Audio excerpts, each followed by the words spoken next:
And it's been a week of a lot of turmoil that had characterized all the activities on the campus of the Central Regional Campus, or the Winneba campus of the University of Education, Winneba. It remained closed following a week of riots by students who were protesting the dismissal, in essence, of some key lecturers they had.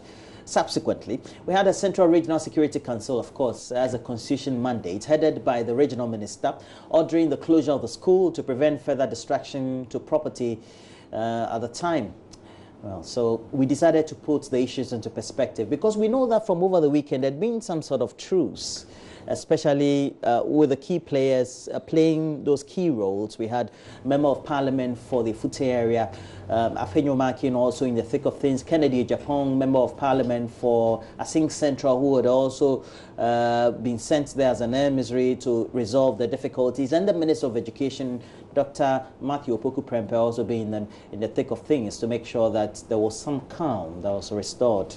But we decided to put a lot of perspective on the whole subject from the point of view of the legislature. And what better way for us to take a better look at all that has transpired on the campus of the University of Education, Winneba, than to talk to those who matter on the Committee of Education in Parliament. We decided to invite the Deputy Ranking Member on the Education Committee of Parliament, Dr. Clement Apaak. He also doubles as the Member of Parliament for Busa South. He's here. Clement, good morning to you. Good morning, Roland. I'll call you Clement. Yes, Clement is good, but although when you do, it reminds me of my mom. Everybody else calls me Apaak. You're good. She calls it's me good. Clement. I know that we all have soft spots for our moms. Yes. So but she named me, so naturally, you know, okay. There's a special bond between myself and her. When she says Clement, you know, it invokes. And I know that in your local language or parlance, you can greet Soluwa. Soluwa. Then you respond Solunalo. Solunalo. Kubasa. Then you respond Kubasa. Kubasa. Well, I know the people of Bulsa South are watching, and so are all the sons and daughters of Buluk scattered across the country and beyond. And I want to say good morning. It's always a pleasure to be here to dialogue and discuss important matters affecting our nation state. But what happened on the campus of University of Education, Winneba, seemed to have had a certain historical trail, especially when you put matters into perspective, reading the post and subsequently the commentary from the Member of Parliament for Ifutu, Alex Afenyo-Markin. And historical because we know what happened to the previous Vice-Chancellor, and subsequently, despite the concerns that had been raised by his legal representatives and normal social commentators, we had a new one that was installed. Now things came to a head. How can we trace that sort of history, and what role and link would they have with the current perspective? Very well. I think, first of all, we must all admit that what has happened on the campus of UEW is unacceptable. Anything that disrupts teaching and learning is something that should not be condoned. And all matters that would lead to the closure of an institution of higher learning, such as a university of that stature, clearly must be fixed and resolved as soon as possible. You must remember that before I got involved in politics, I was a lecturer at the University of Ghana, and I was a member of UTAG as well. I also had the opportunity to serve in various capacities on the university campus, and that is what you do.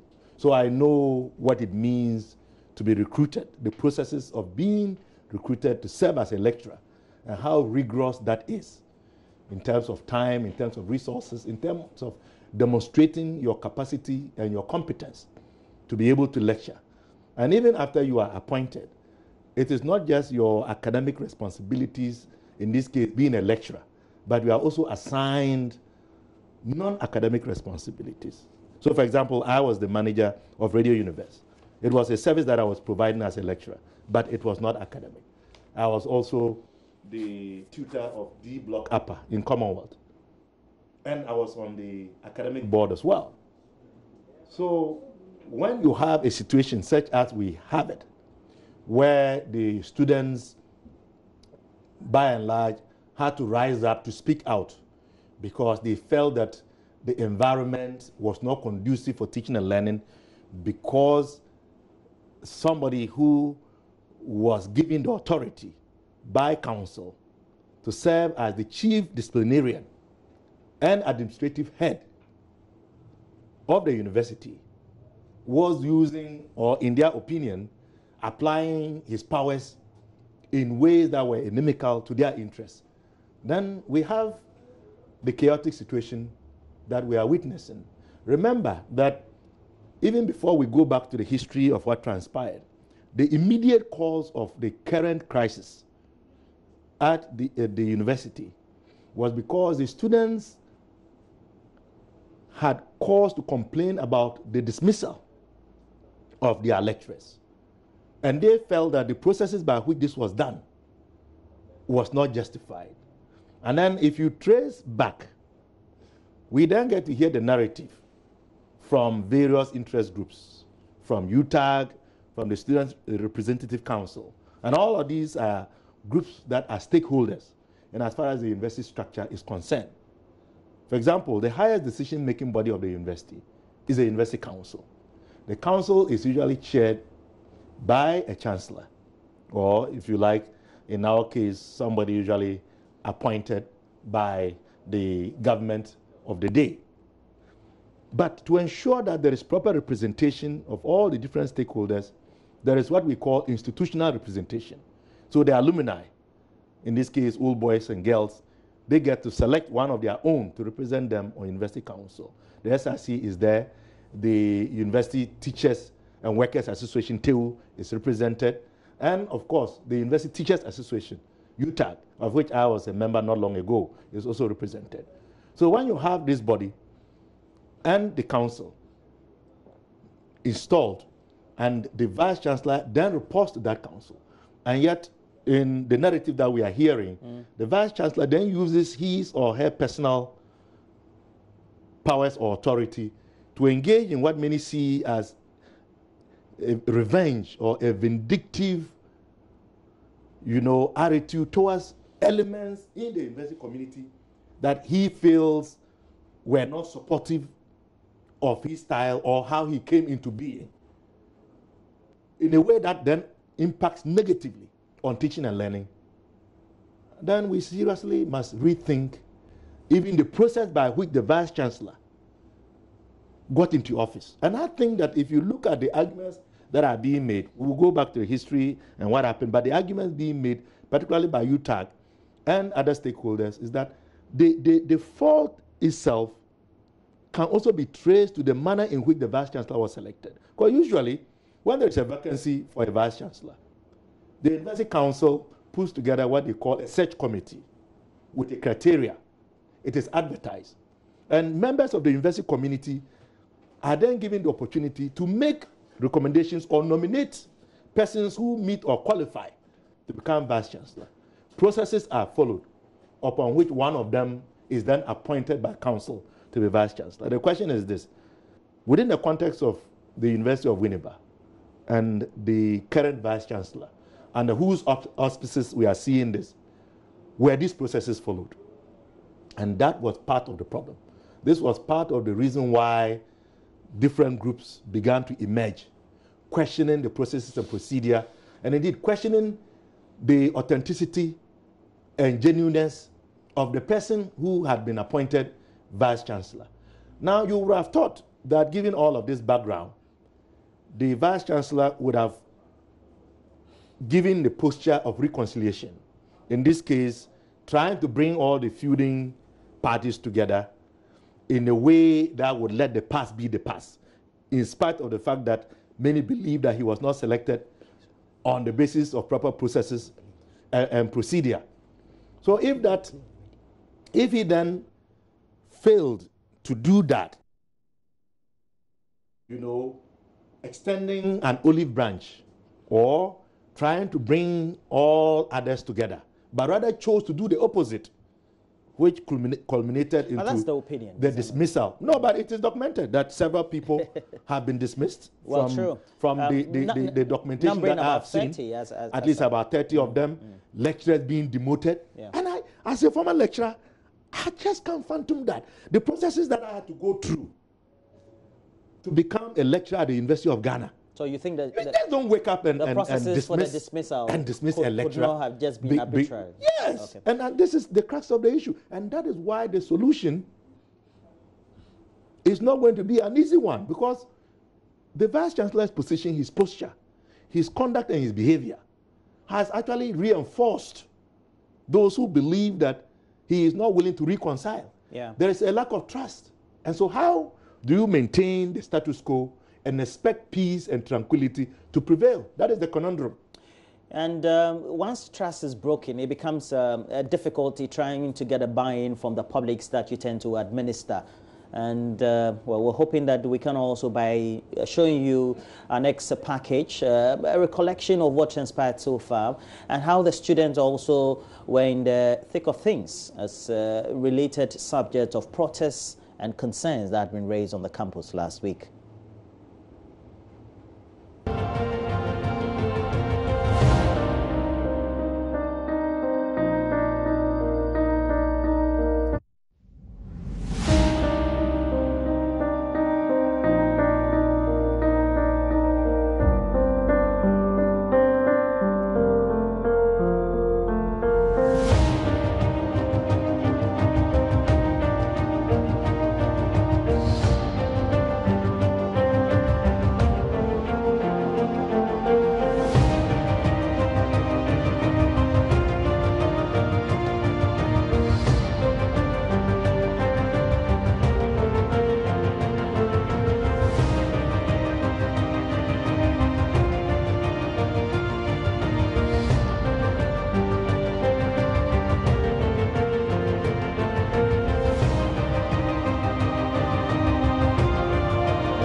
And matters came to a head. And Clement, yes. If we look at where we are now, we're told that calm has been restored. There seems to be this truce that, and you look at the pictures on the front pages, it looks like all the parties seem to be laughing adequately per the interventions that have been made. We have Education Service represented, the Minister of Education, the Minister being there, and the main administrator of the university, also the Vice-Chancellor. But if trust is broken, how do the feuding or past feuding factions then try to come to a certain truce and say that what has been achieved should be what it should be going forward? Well, Roland, to be honest, I think it will be very difficult. I know that the Committee on Education has invited the stakeholders for a meeting on Wednesday. But from where I sit and from where my own knowledge of the way universities are supposed to function and the different roles that different elements within the mosaic are supposed to play, this that we are seeing, to say the least, is pretentious. The issues are deep. The cracks are so wide. The level of distrust is such that there has to be something significant that has to occur to reset the disruption that has gone on in UWE. To be honest, if you want my honest opinion, I think that the call for the Vice-Chancellor to step aside and the upper echelons of the management of UEW to step aside is one of the best avenues through which we can resolve this impasse. Because I truly cannot see how the past can be forgotten and all of the complaints and petitions that have come up can just be swept under the carpet. So, I mean, they can smile for the cameras, but from what I know, this is not going to do it. Yeah. I think the best option... We spoke to some students last week, and they seem to, and if we get the visuals, we'll try and play it back. Some of them were so adamant, they think that they don't want the Vice-Chancellor. And I'm thinking, if those that you're supposed to be managing seem to have a certain adverse posture, it becomes difficult to try to reconcile differences. Is that the case? Yes, you're right, because the students are the primary beneficiaries of the whole enterprise. I mean, why do we set up universities? It's not for the vice chancellor. It's not for lecturers. It's not for the staff. It is for the students. So if they feel that the person who is there to serve their interests has lost the moral and indeed trust to be able to superintend over his roles and responsibilities in a way that will inure to their benefit, then I truly think that his days are numbered. And don't forget that we also have UTAG. And UTAG is a very important component. I mean, if UTAG chooses today to go on strike in protest of having this vice chancellor be the vice chancellor of the UEW, do you truly think that academic work can continue? Can the top management go around and teach every single class? Can they lecture the students? They can't. So having UTAG and having the students saying that where the issue has reached, the vice chancellor must go, I truly believe that the appointing authority, the university council, clearly must do the needful, because it is for the benefit of the students that universities are established. And universities cannot function without the lecturers. And here you have the lecturers and the students on the same side, singing from the same hymnal. The university can function without the vice chancellor, but the university cannot function without lecturers and students. So on the scale, if you weigh it on the scale of things, I mean, I think that the vice chancellor has to do what is honorable. After all, I hear he's a right reverend father. He should see the writing on the wall. I don't think that he should be waiting for the axe to fall on him, because the groups have taken entrenched positions. And don't be deceived by this pretense of them smiling and behaving as though all is well and dandy, because it is not. Yeah. As of yesterday, I've been in contact with several colleagues at the university as a former lecturer. We have friends across the board, and I can tell you the sentiment has not changed. They're deep-rooted. Oh, yes. Well-grounded. Very, very well-grounded. And by Thursday, there was an ultimatum that was coming to an end. And subsequently, we also saw some protests also by the students. But let's recap some brief points within all this and how they transpired. Simply stranded. Let me speak with this gentleman. Good evening. Good evening, boss. Where are you coming from? I'm from Northern Region. As at now, I'm confused because I couldn't even go in for my items. So I'm here empty-handed. But a directive was given that you should vacate the campus by 6 p.m. It was. Did you hear that? We're not told. We're not told? We're not told. It was announced today. It was announced, but where some of us will live, that is, it's a private hostel. However, I'm situated inside the campus. So we knew maybe we were not affected, only to be told. Sadly, I came out to even buy some items to go and prepare food, only to be told not to even enter. So why are you going to sleep now? My brother, I'm now more than the word confused. As a level of 400 students, first of all, we are going through our final, this is our final semester. And then we need to go through our, long exam and what have you. Our supervisors that are, have been tasked with us to work.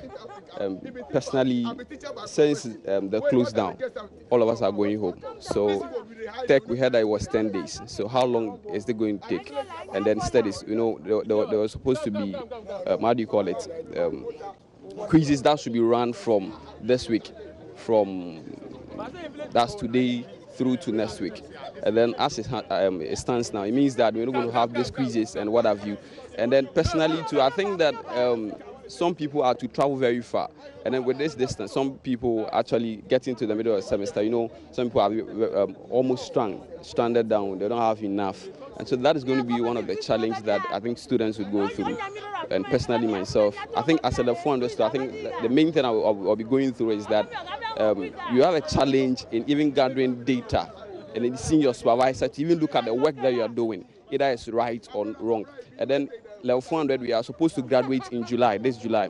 And then with the timeline that has been given to us, we've been given that by 11th of April, we should be able to submit all our long essays to our supervisors. And then with what is happening now, it means that we can't finish. And it means that it has to be extended to either we graduate in November or probably next year. Along the way, we were told that we should, vacate the campus before 6 o'clock. and it was not even got to us earlier. And as you can see, all of us here, we are students. Some of them don't have any accommodation, any place to, to sleep tonight. That is how come we are all over. That is it now. So where are you coming from? I'm coming from Apaak in the Volta region of Ghana. So what are you going to do now? Were you in one of the hostels that... It's rather unfortunate that I'm not in the hostel. I'm outside campus because the rule is when you're in level 300, 200, I continue to... But having the students on one side, calling for the dismissal, or perhaps they want the resignation of the Vice-Chancellor, that's as serious as it can get. At what point then do we do the reconciliation between what they want and what at the top has been achieved by way of the truce, even though you're saying it's just for the sake of the cameras or the lenses, and try to let the students see reason to let things play out? You see, it will be difficult in as long as the current management remains the way it is. We can try to whitewash the problem, but it is bound to re-emerge, largely because of the factors that you and I have listed. The broken trust, the lack of sincerity, the perception of vindictiveness, the perception of using entrusted power for personal gain, which is actually an act of corruption, because if you are demoting lecturers, sacking lecturers simply because they don't agree with you or they don't belong to your clique, that is corrupt. It is not sincere.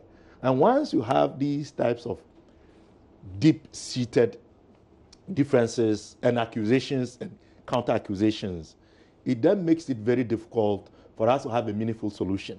Now remember, as I said earlier on, that the students have taken their position. The university teachers have taken their position. And these are two very important components of the academic environment. And until they rescind that position, I really cannot see how whatever truce has been brokered at the top is going to be sustainable. Is it going to be the case that all of those lecturers who have been dismissed or demoted or other staff who have been dismissed are going to be reinstated?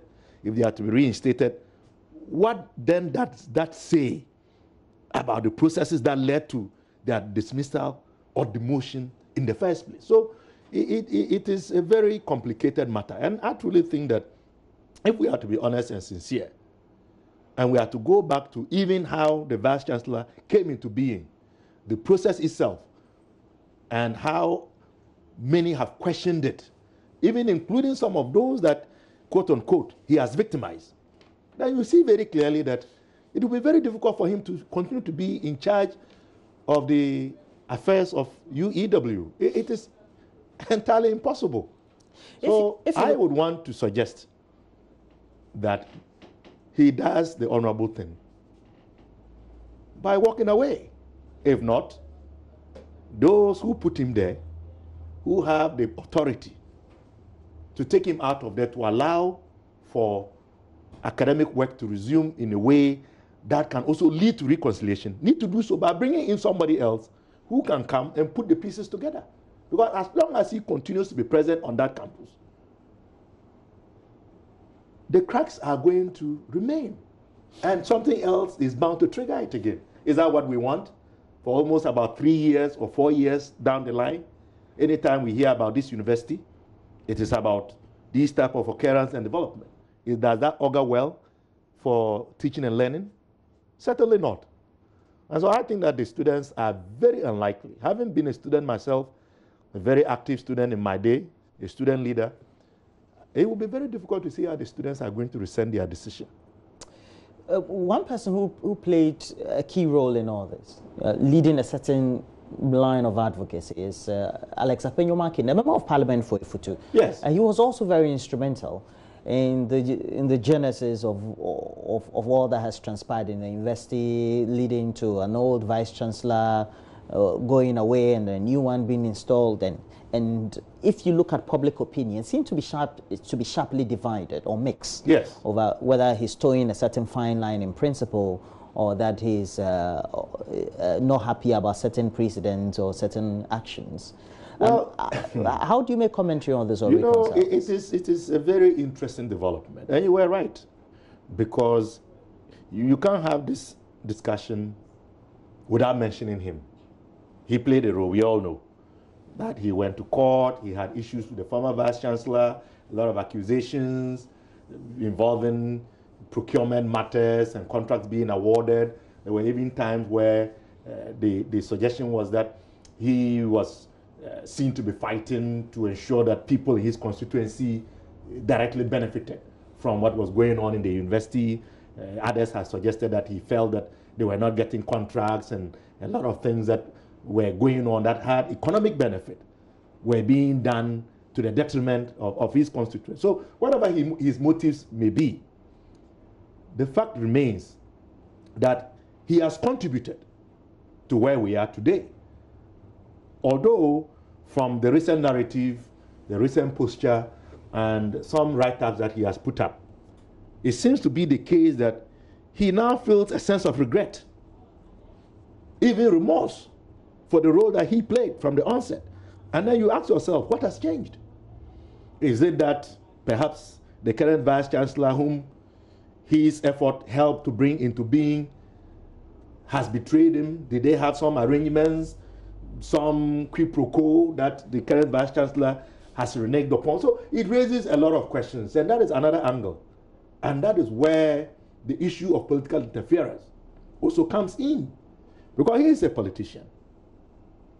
But is it proper for politicians to make the management and governance of the university their primary responsibility? Think about it.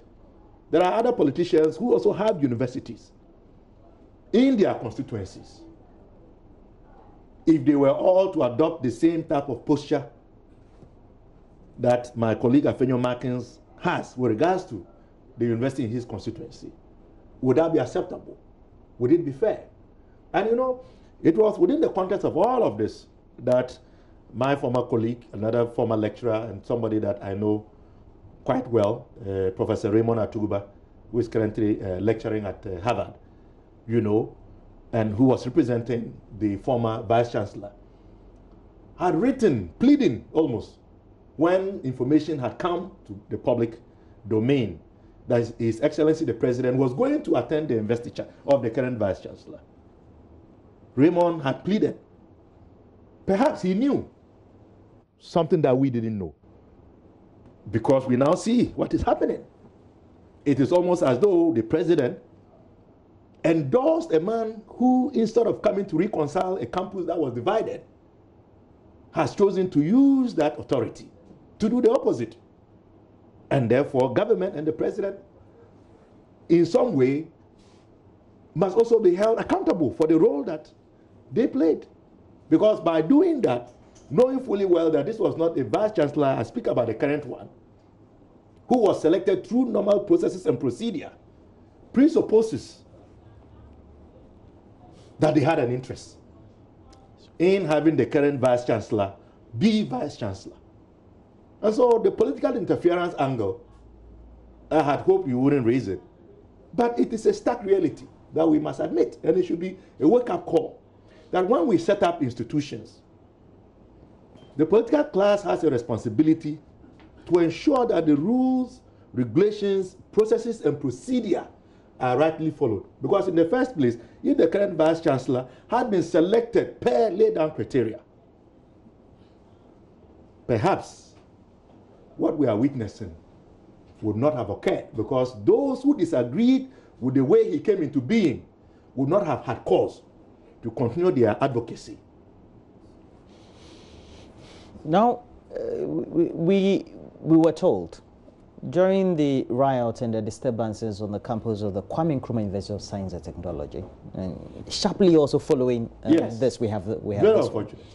We're told that perhaps maybe management of the university, as well as security of the state, should have picked up intel and see whether there could be disturbances or not. I'm asking this because in this one, we have students also who had also gone on some form of protests in a way. Even Abates were told they were peaceful, and subsequently, when there were interferences by the police, we had the disturbances. Perhaps maybe we should take this serious and hindsight.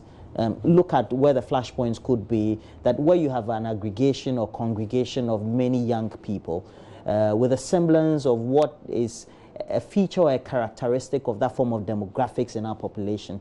Maybe we should take the intel that we pick up more seriously. What do you say to that? Yes, I agree. But if we are to talk about matters of security in this country, I don't think we would end, because, I mean, it is across the length and breadth of this country. The security failures are abound. I mean, in every way, shape, and form. I mean, we had a group busily training in the heart of the city, as you know, one of your colleagues exposed through his documentary. You know, in the heart of the city, you have a group that even had the capacity to provide security for the president at an event in Accra. So when if we are to talk about security and the security lapses in this country, the state of lawlessness and impunity, Roland, we will never finish. But yes, I agree that we need to be up and doing in terms of having our professional, and I emphasize professional, because we are now getting to know that there are elements who have been recruited into our security agencies who are not professional. So elements of our professional security must be up and doing in ensuring that they pick the needed intel and to act, not the type of concocted intel that is used to further political agendas and partisan benefit. Not that type of intel. And I'm sure you can read between the lines, where we hear that intel has been picked, and yet at the end of the day, it is a bogus intel merely concocted to achieve a particular political or partisan objective, not that type of intel.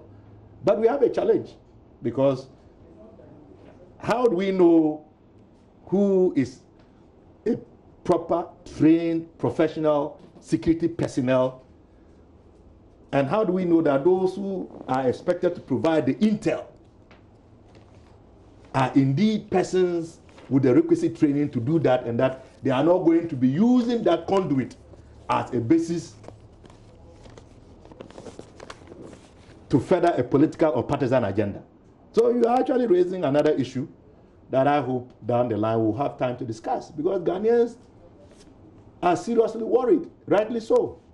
They no longer know the difference between a professional security operative and one that is there on the back of a political party to do the bidding of a government in power, for example.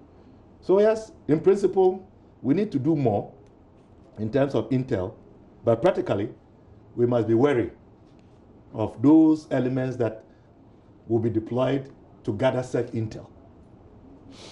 So you're saying, in effect, the perception that the national security structure is broken is having an effect on how we pick intel and then tend to act on it in some of these cases? Yes. I mean, look across the country. I mean, almost, look, we heard about this recent killings and, you know, violence in Chirponi. You know, I mean, you can list them. There are just so many. I heard about even a police officer being beaten by a group of taxi drivers. We heard about even a police officer assaulting media personnel. We even saw a member of parliament accosting and verbally abusing a 7 police officer. What is happening in this country? I mean, it is shocking, to say the least. All right, so we have to speak to the national president of the University Teachers Association of Ghana and get into detail on this matter. And Dr. Eric Opoku Mensah is on the line. Good morning to you, Dr. Opoku Mensah. Now, straight to the point of what has transpired. The truce that has been announced, for which now this morning we have on the front pages of the newspapers and widely reported by the mainstream media that calm has been restored. In your perspective, how do you think that is going to last, and when, and how long it's going to last? Yeah, thank you very much. One would say calm has been restored because the university has closed down. So really, things happening in the background, nobody will be aware of it within the public space. When the government delegation led by Honorable Kennedy Japon came to meet the management of the university, out of that discussions, UTAG was formally asked to petition the lecturers who have been dismissed. And therefore, this morning, the president of UTAG, Dr. Ketche Frimpong-Duku, has formally sent a letter to the University Council to reconsider his decision. And contained in that letter is the list of the names of 23 lecturers who were sacked.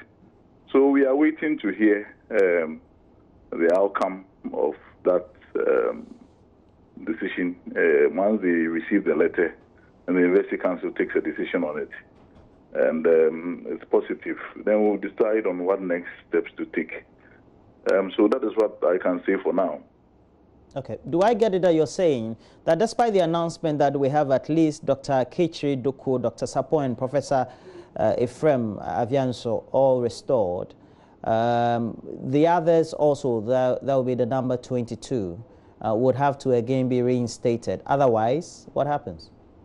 Clearly, I mean, even with respect to the 3 lecturers that whose names you've mentioned, we haven't received any formal letter.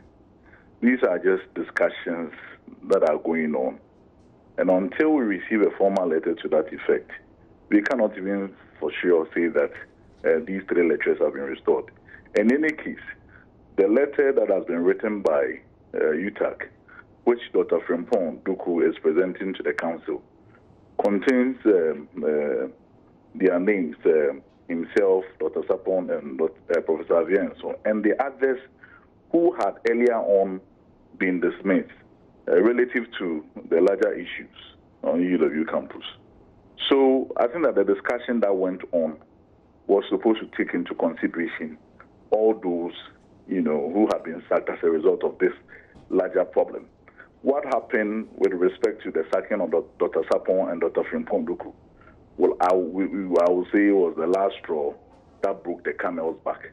But all these lecturers have been sacked, and they've been pushed under the carpet. So now that we are deliberating on this issue, and the government delegation had a fruitful discussion with the management, UTAG would want to hope that the council would take opportunity of this moment and, sanitize the situation by reconsidering all these other lecturers and bringing them back so that peace can be restored on UEW campus. Otherwise, as at now, I wouldn't say what UTAG will do, but I want to hope that something fruitful will come out of it. UTAG is having a national NEC meeting on the 21st, which is later this week. So we hope that some major decision will come out of this process, and after that, UTAG will formally respond to it. Otherwise? There's nothing like otherwise. We had not scheduled this meeting because of what is happening on KNUST campus. It's our quarterly meeting. That is where we get to meet Dr. Pokumensa. Dr. Pokumensa. Executive on the public university campuses. Yes. So we don't have the 22 others joining the 3. So what will happen? Let's say if there's a formal... Their names are all contained in the petition to council. And so you are hoping that all of them en masse will all be reinstated? Yes, because the cases which got them, the issues that got them summarily dismissed, not different from what happened last week regarding Dr. Duku and Dr. Sapon. And so if that is not done, what will happen? Come again? And if that is, if what is contained in the letter, that petition is not adhered to, what happens? I think let's be hopeful and see the outcome of the process. I don't want us to go ahead and be thinking on the negative side. UTAG is hopeful. You see, if you listen to Dr. Clement Apaak, who happens to be a UTAG member, to recruit a lecturer is not a very simple process. And I think that now that we've gotten to this point, we want to be hopeful and not be too pessimistic. We want to be hopeful that we will go back and momentarily think seriously about all that has transpired on UEW campus and take this good opportunity to sanitize. We shouldn't attempt to treat a part of this problem and leave the larger wound to fester. Let us take opportunity and reconsider. Your statement is loaded, and yet you don't want to unload the statement. So let me ask you this. When we spoke to Dr. Frimpong Duku, the position that UTAG UEW chapter held was that the Vice Chancellor needs to go. And that also is the same that transitions for the voice of the students. What's the position of UTAG now on that related subject? Everything that UTAG put out there in our press conference stands. Because as we talk now, the discussions have gone on in the background, but no formal letter has been received reinstating any lecturer who had been dismissed by the council. And therefore, we cannot assume that because of discussions ongoing, there is a restoration of some lectures, and therefore, UTAG should reconsider its decision. All these things we are talking about are happening in the background. And as I indicated, until a formal consideration has been done, letters duly received by my colleagues on UEW campus, we want to say that everything that we have said still stands. Okay. Let us see how this week goes. Okay. And UTAG is very much interested, since we are a major stakeholder in this. We don't want to express any bad faith.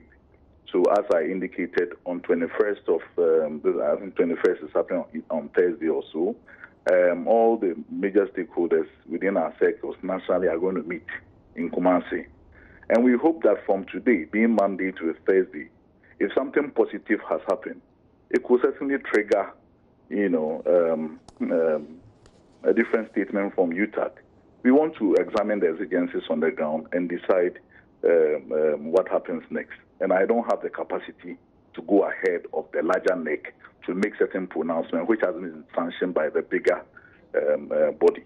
So let's be hopeful and see what happens. We are all concerned about the fact that the students shouldn't stay home for long, and that we want to quickly expedite action to make sure that peace and tranquility stored on UEW campus. That's what we are looking for. Okay. So let's be hopeful and see whether the processes the council has initiated, would bear fruit, so that we can move forward.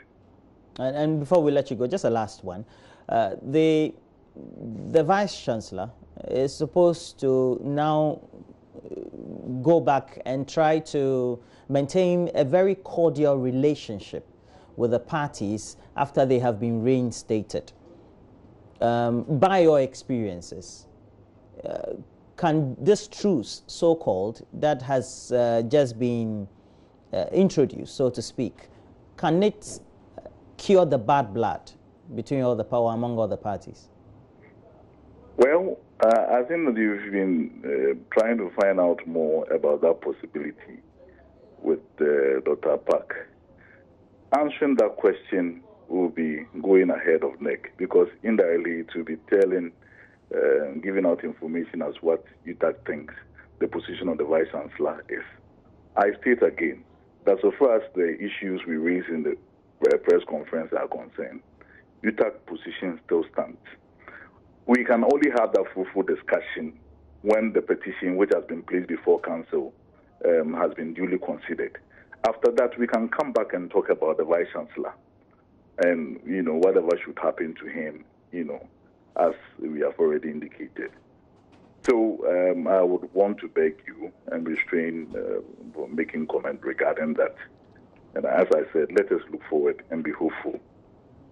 Wow. You're a great diplomat. Thank you very much, Dr. Eric Opoku-Mensah, and thank you for speaking to us. UTAG National President, the University Teachers Association of Ghana's National President, speaking to us. Invariably, you just have to put plus and minuses together. You can't expect him to... UTAG has a position prior to all this truce. That's correct. And the position is that we don't want the Vice Chancellor, we want the reinstatement and all that. And he says it stands. It stands. Until anything, but they want the reinstatement first, and then they'll go on to the next. That's right. So they still want the they have Vice Chancellor to step a process that they are following. But the agree with him because he is the national president, but he doesn't make decisions on his own. So the council has to meet and make a decision. No, what he's essentially saying is what you and I have been saying. Their position hasn't changed, as is the position of the students. So until they see something that gives them reasonable cause to change their position, their demand and their position still stands. But between you and me, it will be very difficult for the status quo to remain the way it is. For a long time. Something has to give. Yeah. As the Americans would say, something has to give. And on the scale of preference, you certainly cannot expect that the system would sacrifice the students and the lecturers for a vice chancellor. The university can function without a vice chancellor, but the university cannot function without students and without lecturers. It's really as simple as that. Well, thank you. I've enjoyed the discussion. Very instrumental that you came through to the studio. So you are beginning to know my expertise. Yeah. I'm just teasing. We've known each other for long, but yeah, it's always a privilege. Yeah, from the it's not because you are a good guy, you know. You ask good questions. But we'll finish the subject of the University of Education, Winneba, and all things related to the university and all that. But look, we also had a policeman assaulted, so to speak. Yes. It's very strange what is going on.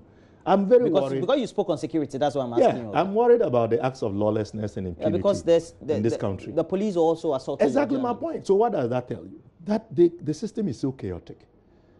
You have policemen assaulting journalists. You have citizens assaulting policemen. You have members of parliament threatening policemen. You have men of God threatening journalists and attacking their churches of their colleague pastors. I mean, what is happening? Who is in charge? And this is at a time where the national security portfolio of this country is well loaded. Literally, from a national security minister, minister of state in charge of national security at the presidency, national security advisor, I mean, minister for interior, minister for defense. What is going on? It is not right. You're in parliament, you're the big man, so we'll take your word for it. All right, Dr. Clement Apaak. Dr. Clement Apaak is a deputy ranking member of the Education Committee of Parliament. We brought him in to speak on the University of Education Winneba impasse. We're told now there's a truce, and we're grateful for that. But certain positions have been established, not only by him, but also UTAG, University Teachers Association of Ghana. They held a certain position. The Vice Chancellor needed to go. The reinstatement of not only the 3 key lecturers, but also 22 other staff and lecturers. They have also been, and we're told that this morning there's been a letter that has been signed and sent to... A petition to council. Petition, yes, of course. By UTAG UEW chapter to council for the reinstatement of the others. They are not going to come alone. They need to come in whole, in bulk, and mass. What does it say? What can we say about this? We'll bring you more subsequently on other regular programming on the channel, also on radio. Go on to myjoyonline.com. You get all the latest update. But we say thank you for watching this segment.